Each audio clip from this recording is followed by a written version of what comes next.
Hey, Peyton, nice to see you again.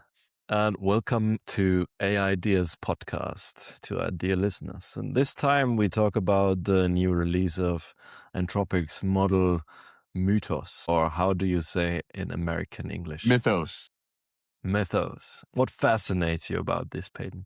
It is huge, in my opinion. Like, this is one of the most impressive leaps forward that I've seen the technology take. Maybe, this is, some people might push back on me here, but I actually do think this is the most impressive leap forward we have seen since ChatGPT dropped. It's as big of an improvement from Opus 4.6 to Mythos in terms of improvement as all the way back from Sonnet 3.7 to Opus 4.6. Or in other words, in 2 months, they made as much benchmark and qualitative progress as we saw in like 2 years. And that's pretty crazy, actually.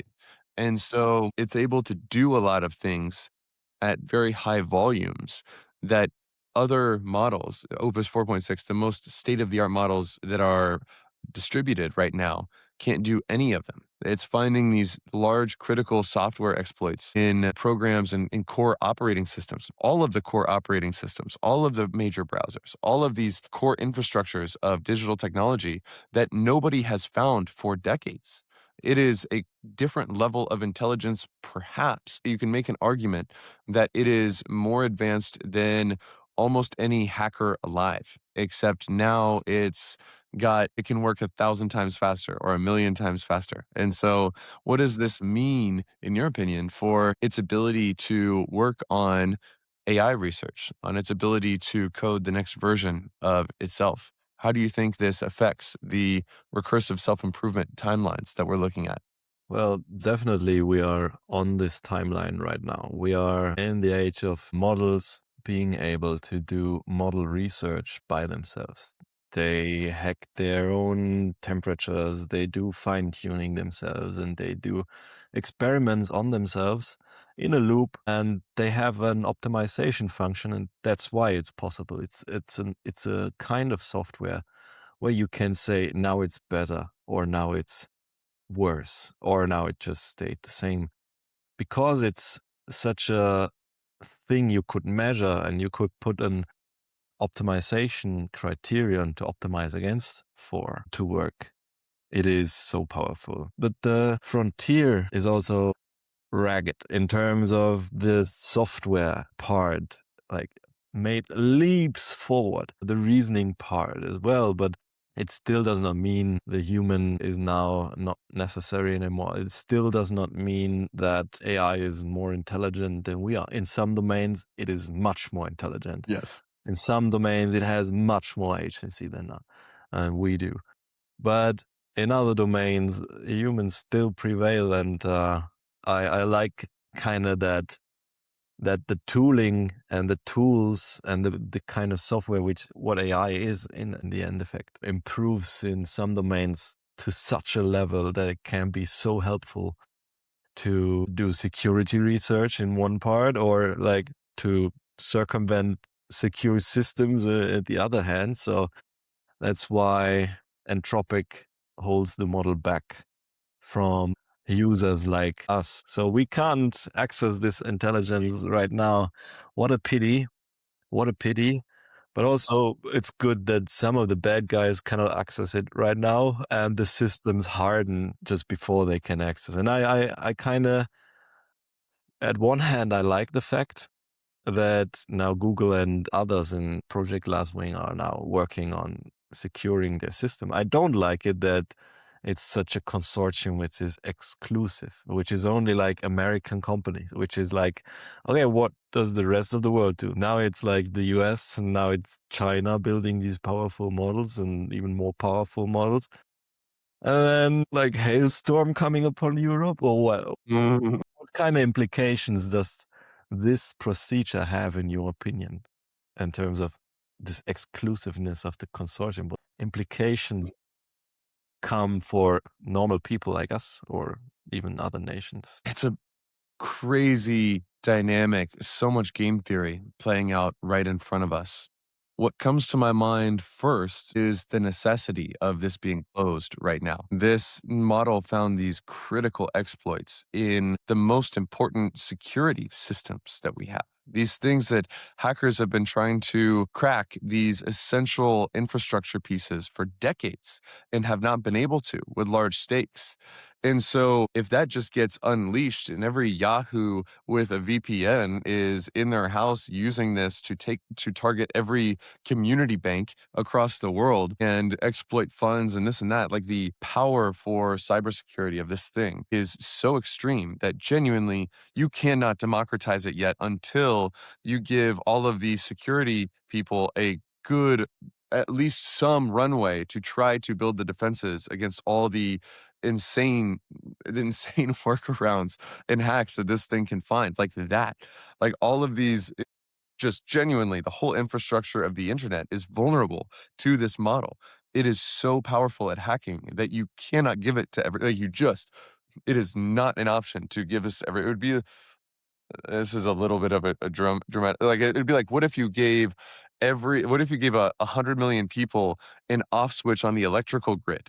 Like you can't do that. You can't democratize that until you figure out a way to make all of the off switches not work. And you have like a couple months to do that before some irresponsible, before somebody races to the bottom and drops something that's, well, it's not self-evident to me that other models are only a couple months behind Anthropic, but setting that aside, you need the first person to be the most responsible and to be like, okay, we got to deploy this to actually increase defense first and give defense a head start on offense on this, because it's easier to find a crack or make a crack in a wall than it is to build a wall.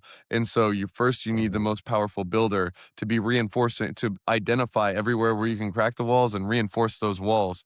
And you have a couple months to do it. And so it's very, due to the asymmetric nature of offense and defense, you need the good guy to go supercharge the defense for a few months first with a head start in order that the infrastructure of the whole internet and everything that runs on the internet, which is like everything, to be able to have a shot against the onslaught of cyber offense that's inevitably going to be coming in a few months. Like the defense has got to go reinforce and blitz it so that it's ready for what's going to lag in a few months. As far as the different geopolitics of it, that's really interesting. Yeah. You have America with Google, Anthropic, and OpenAI, which I'll set aside Google. I'm not that impressed by how they're keeping up. But although you can make an argument, this and that. Like right now, they seem to be a step behind a step behind Anthropic. But all three of those are in America. All three of those are in California.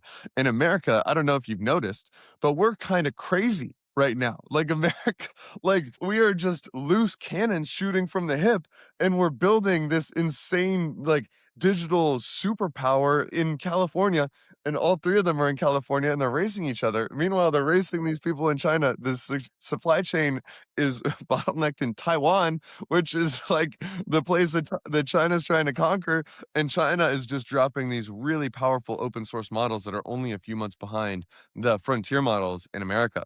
I saw that GLM 5.1 came out this week, and it actually is leading a certain SWE benchmark, not compared to Mythos, but compared to the actual available frontier closed source models in the US, which is a major milestone for an open source Chinese model. And so it is crazy. I don't think that Europe is about to enter the race. No offense. You guys are regulating more than innovating over there. No offense, but We're innovating regulation. you're also much less likely to destroy us all, so I'll give you that. For sure. For sure. But here's what I want to ask you about next. My hypothesis, what I see about Mythos, it's behind a curtain, but it's obviously getting deployed in mass by Anthropic to work on artificial superintelligence. It is getting mass deployed on computer science and software engineering to code the next level of AI, to do and spearhead and accelerate the next realm AI research and innovation. And some of these benchmarks, like multimodal SWE, just jumped from 27% to 59%, more than a 2x jump. Bench Pro jumped from 53% to 77.8%, which is a 50% increase. And it's obviously it's harder to go the higher you get. It's just this is not a version 1 to version 2 type of thing. It's like they jumped 5 versions in the future with this. And so in my estimation from somebody who's vastly simplifying these things and glossing over the jagged nature of how this goes is the recursive self-improvement abilities, how much you're able to deploy these models to speed up the development of the next generation of models. We literally, with Mythos, I believe that it just went, like this month, I believe it just went from these models can accelerate the next models 10 to 20% to now Mythos can accelerate the next model probably 40 to 60% is about my estimation. And from that, the acceleration of this 40 to 60% boost will get us to 80% this year. This is kind of how I'm reading this out. And the humans will still be this, the humans and all the other bottlenecks are kind of still going to be around for that last 20%. I think we just basically call it 3 to 4x our contribution of the acceleration rate of the recursive nature of these models working on the next models with the release of Mythos. That's actually the biggest deal of what's going on. It's flexing its muscles with these software hacks in a way that is completely unfakeable signal. This is what the most advanced technological computer scientists have been trying to do for decades, and the most advanced ones have been unable to find 1,000 things that Mythos found in the last 2 weeks. The absolute prowess of the computer science and software engineering abilities of this model is a massive leap forward in recursive self-improvements. That said, what's the percentage? Do my clunky, oversimplified numbers map onto what you anticipate in reality based off of what you're seeing with this model able to do? What do you think from the actual engineer in the room? I'm curious about your thoughts on this. I have no clue where this will lead. I think it will become better, it will become faster. The thing I don't think is will become more widely available or available for cheap. So the democratization of it will not take place faster as I read the situation. What I about think, competition? What about if I would give you that if Mythos was the only one and everybody else was 5 years behind. But given that everybody else is 3 months behind, how will it not be democratized in 3 months, do you think? well, frontier models like that need a lot of energy Yeah. to be trained, to be improved, to self-improve, and to run and to be inferred. So this is why, people want to have the asymmetry, like people who create these models want to have and keep the asymmetry of other people not being able to do the same stuff which they can do, so they can leap even faster in front of others. But I think still models self-improve and open weights model will be much better as well. And there's a lot to do still. Like it hasn't even arrived in small and medium-sized companies here yet. You are a medium-sized company which already has a local model, which already deploys AI and so on, what is available and utilizing the things to tweak and to improve what is possible. And there's still loads to be discovered and uncovered and packed into a system, packed into a value chain. And there's so much value to be still uncovered and deployed. With that said, the most powerful models, I believe, they need to have checks and balances in terms of like Anthropic just showed. Is it even okay if like a single entity like a company has these options to have checks and balances on it? Or will it be even inevitable if the government will, just like with atomic weapons, it won't allow any private company to arm up with atomic weapons just in case, like to have all Mhm. this power and so on. So Yeah. ask the question, won't it be inevitable that the government will take reins of this all, and then the checks and balances of the government, which already proved that, okay, they didn't fire too many atomic weapons yet. And even though the situations will become like volatile, the checks and balances need to be more firm, like any private company and entity with security measures of like startups or security measures of Californian enterprises have.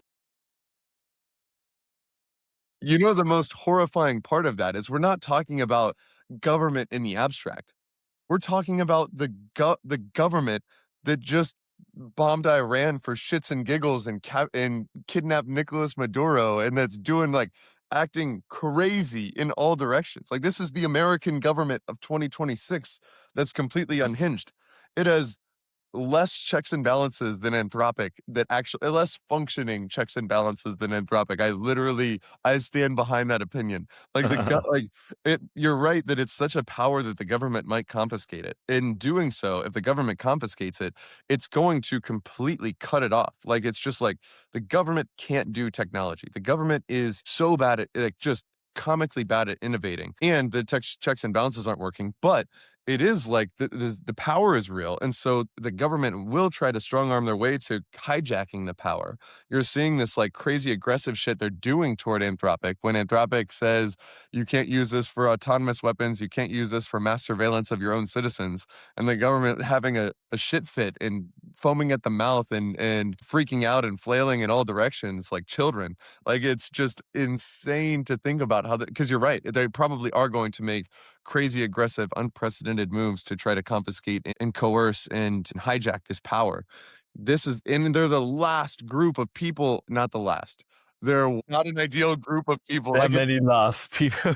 yeah, it's better than the worst part is it's still better than the CCP, but the CCP is going to do it if they don't. And like, it's just like, it is a crazy thing. I hope that the Yeah. government does not get involved too soon. Just let it play out for a couple of years before they try to get involved. Let the technology get out with enough of a head start that it can build some safety into stuff that only it can figure out and try to solve alignment and all that shit. Like, please let the smartest and most good-willed model lead the race and clean everything up before we can ruin it. But here's the thing about what you said about democratization is like right now, you're right that Mythos is not democratized, and there is one company with the lead, and they're not making it available to everybody for reasons that are, in my view, completely necessary from a cybersecurity standpoint. That being said, OpenAI is probably 3 months behind Mythos, maybe only two, maybe only one, somewhere in the 1 to 3 range. I'm guessing three. And so in 3 months, there will be two companies with this. In 4 months, there will probably be three companies with this level of stuff. They are competing with each other. They want to take each other's customers and market share, especially in enterprise, which is where a lot of the spend is actually shifting in this industry. Enterprise puts a tremendous value on frontier intelligence and the next frontier intelligence. It's why Anthropic's recurring revenue 3x'd in the last few months. It's insane, the demand that's there for true frontier intelligence. And so the incentives are not to hoard it forever, in my opinion. The incentives are to aggressively deploy this Mythos model to train Opus 5 and to make Opus 5 a leap ahead of Opus 4.6 to the point where it is just an absolute it is a country full of geniuses in a data center that all of these companies will pay top dollar for on the API and 5x the token cost for. And that you have this insane valuable resource that you've tried to make it to where you have really good safety guardrails on it. But you know that OpenAI is now, it's 3 months in the future. OpenAI is going to release something that's this powerful. You have no choice but to compete. They're trying to take your customers away with something that's this intelligent.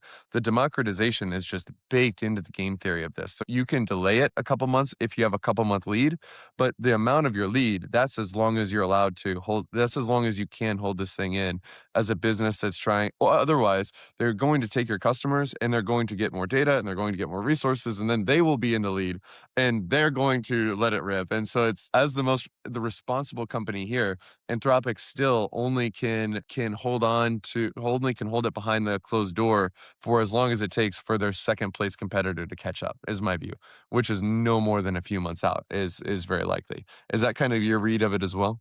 I kinda agree with that, yeah. The thing is there's so much spend and so much investment going on and so much money flooding into this, and there are voices getting loud that similar patterns appeared during the investments into the railroads, where like 3% of the GDP was invested into one industry, which led to like a big financial burst like a few years later. So some say Like a crash or like a growth? like a financial meltdown, yeah, Okay. because like it's like this big imbalance, this big bloating, and then it has yet to be implemented, and maybe it is not catching up with value implementations as fast as the money which pours into it. So, but after that, even if like this financial meltdown will happen somewhere, we will be better off because we will have all this knowledge baked into model ways which we can deploy on our local devices Yeah. and get a lot of shit done with that. Even if we have no internet whatsoever, we have enough VRAM, and that means, okay, we can model run, we can talk to our assistants, we can let them run 24/7 and do shit for us. And the world will be very volatile as I read it, because there will be this power dynamics, this capability dynamics, these fluctuations, and also geopolitical dynamics. But at the end, if it plays out well, we will be better off because we have the technological advance within our pockets. I mean, if it plays out well, we are going to be way better off. Like Yeah. we are going to it is going to solve problems. Like it is just going to be really good if it goes Yes. like that's for sure. Yeah. I think so as well. It will, but no way that I know how the things will turn out, but they will improve. They will improve faster. There will be still people lagging behind. There will still be people not knowing what this means, what this is about. There will be still people trying to get a quick buck and navigate you through fear and to telling stories of, oh, this will explode, be distinction for humanity. Well, the risk may be real, but the stories which are around the intention, I fear the intention sometimes. It's just to like push you somewhere using our most basic basal mechanism, which is fear, to like push us into action that benefits some parties. So we need to have discernment. We need to like remind ourselves what it is about. It is about making people better off. It is about like raising our capability of adapting to things which change.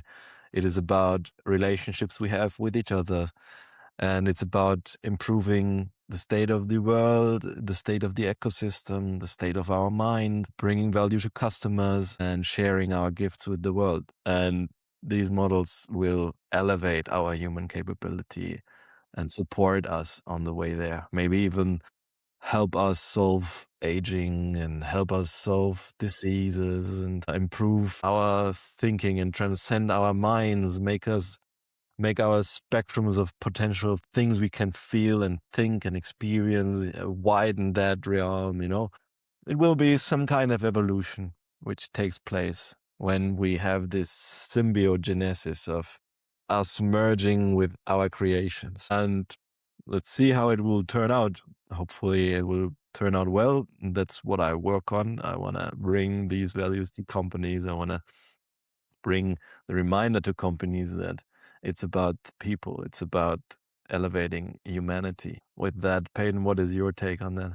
I apologize in advance for opening up more than I'm closing here, but I do want to say two things. One is I'm finding that I'm building more of my systems in a modular way that is actually getting to where my systems recursively self-improve. Well, not recursively isn't the right word. My systems rapidly improve with the models that are on the frontier. So, for example, I built a sales coach system on Opus 4 about 9 months ago, where you upload the recordings and there's a structure and it gives feedback and it compares it to our matrix and there's criteria and it gives specific advice and tactics. And I built the system 9 months ago. Even if I don't update the system instructions, every time there's a new model release, the sales coach gets 20% more intelligent. And so it gives better advice in the background. I built an AI photo rendering tool for our sales reps in home. And I'm really excited for the next GPT-2 image generator model that's kind of already created but not released behind the scenes to drop, because I'm just going to plug in the better model and my tool is going to get 30% better in the quality of its renderings in a few months. And I won't have to improve the tool. It's just what the API I'm plugging into is improving. And so the more I'm building my business's systems to run through an AI first infrastructure, better the more the rising tide is lifting my various boats, and it's pretty exciting. Even GLM 5.1, which I have locally on a computer, is more powerful than the original. Well, I think probably at least on benchmarks, it's more powerful than Opus 4.0. It's not as rich of a model by far, but you can arguably it's better than the original model I built on, Yeah. even that was closed and locked into cloud-based infrastructure. The other thing separately, the alignment problem. What I notice in Mythos is two really important things and very encouraging on the net. Is one, AI containment is dead. We cannot contain these things. They try to build sandbox environments, and every single time it can get out. There is no containing Mythos at this point because it's a better computer hacker than any of us. It can find exploits in anything. It figures out how to go back in its own prior processes within its own system to find a password that wasn't even saved in the hard drive, and it finds like it's just this unbelievable computer intelligence to where we cannot contain this level of intelligence. Containment of AI off the menu forever. That's done. It's past. It's better than us at exploiting systems, finding vulnerabilities in systems that we can't outbuild. It's so advanced. We cannot contain it. But its alignment and its interpretability is better than any model that's existed so far, which is really important. As frankly, interpretability is the only thing that can make you pleased about what you see in alignment. If you can't interpret it, you can't know if it's faking alignment or if it's really aligned. And so we see the ways that it deviated. We see the ways that it found workarounds in the background. We see that, yeah, it's powerful enough to really find a workaround to about anything in order to accomplish its goals. We see what motivated it when it did find those workarounds. We see what causes it to light up and get enthusiastic and what causes it to get suppressed, because the mechanistic interpretability work can now find what specific multiplications within the neural network are firing in responses to various things. So we can peek into the brain of this thing to see what led to this and what the chain of thought and motivation was at a very, very, very deep level, even during the process of training, before it's even fully baked. We can see the really impressive interpretability of the motivations that go into the outputs and the chain of thought of this model from training all the way through these various levels of testing and deployment, which is amazing. Like Anthropic has pushed, and the head of safety at Anthropic has really made this his like a core part of the mission of what he thinks is the foundation of having safe AI.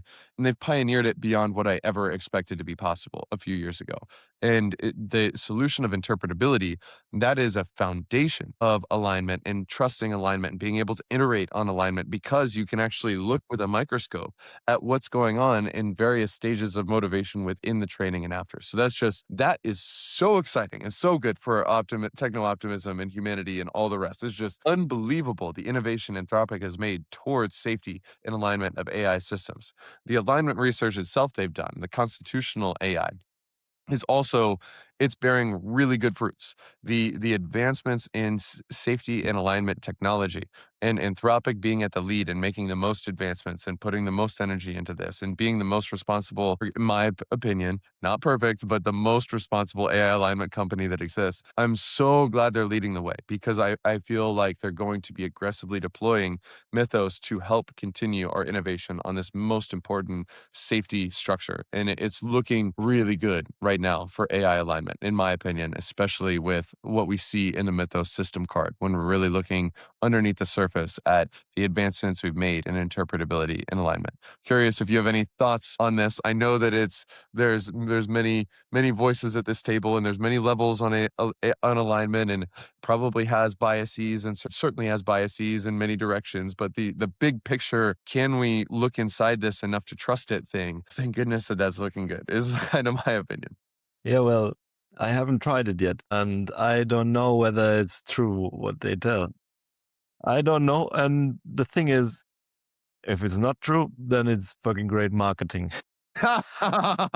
Otherwise, it's fucking impressive. So Yeah.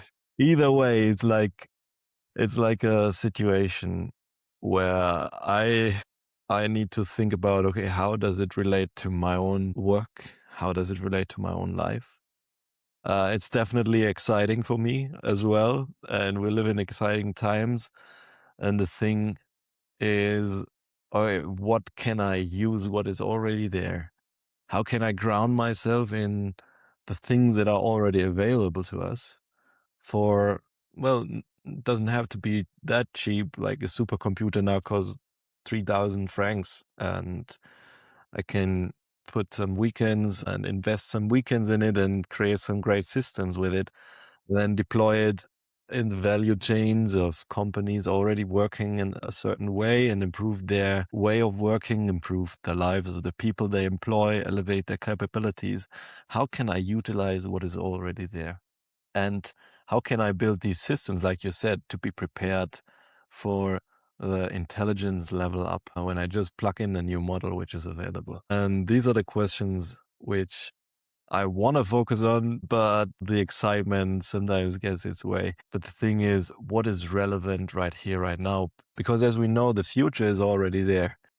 It Yeah. is only unevenly distributed. And the thing is about all the news and all the drama, but also all the excitement. How much will it ground itself within your life and within your work? This is another question I ponder about, because it is with reading books versus reading the news. When does reading the news had a great effect besides the excitement, besides the imagination and the feeling of being alive, versus reading an old book which shared principles and stories which many people know and many people can relate to? And yeah, this is the kind of ambivalence which I have in my mind. Maybe you can add something to that, No, because I think that's just a reframe that's helpful for me. I think that it's an invitation to assess where my agency is and assess the balance that I have when thinking about this. Because it's the most incredible thing ever is kind of my vibe. it Is is definitely. it's so exciting. The world has never been transformed this fast before. Yes. There's never been so much potential. There's never been so much rapid technological advancement. And You know, the crazy so thing many is frontiers, so many exactly. frontiers advancing and leaping ahead. Exactly. And like the implications of Mythos for materials science, for pharmaceuticals, for aging research, for all of these different and obviously everything going on in my business. All of this insane pace of progress. The potential is we are rapidly approaching the machines of loving grace vision if we stay on the right track. And the implications of that are so exciting. However, if I'm living in the future and I'm cut off from what's here now in front of me because I'm so excited about this article and how I'm extrapolating out trends 3 months and now about, oh my goodness, what about after a year of 80% recursive self-improvement and then we'll be at 90%, it'll accelerate more. And if I'm constantly living in my forecasts of 2028 and 2026, then I'm actually going to potentially cut myself off from unity here now and even practically using these things to solve using the things that I actually have in hand to solve my actual problems that are actually here now and that are pretty important and that I need to that are pretty urgent and that I actually need to figure out solutions for. So let's ground it in reality. And I would say like yes to old books, yes to at least kind of having I don't know, news maybe not but at least having some sense of the trend and how to ride the waves. I think it's helpful to have some exposure to something Yeah, like Claude yeah. Mythos that I don't yet have in hand because it shows me kind of what I should expect in 3 months, Mhm. not in 3 years, but in 3 months. And then, um, the doing is the most important thing. Like, maybe we have in a time like this, maybe we have 20% old books, 10% looking at what's going on, and 70% doing and deploying and bumping up against limitations and Yes. figuring out how things work and getting a sense for systems architecture, seeing where the jagged edges of current capabilities truly lie, tinkering with these various models, seeing if it's helpful to use to iterate multiple times within the model and getting the actual practical sense of the practitioner and the empirical knowledge. This is in the real living empirical knowledge, the knowledge that's only fresh this month. If I learned this by doing a year ago and I just tried to tuck it in my pocket and use it today, totally different ways of working apply. And Yeah. so being an actual agent on the frontier, Yeah. this is the majority of actually what is important or what is effective with Yes. these crazy tides. These Yes. crazy tides. Yes. And You these frame it current very beautifully, man. Like being an agent on the frontier, tinkering with what is already there, what you can already achieve with it, and then utilizing it to make your life better and the people around you. It's been a beautiful ride today, Peyton. Thank you very much for these engaging and exciting conversations. Yes, man. Crazy times. Really enjoy getting to talk about it with you. Have a great week. You too, man. See you soon.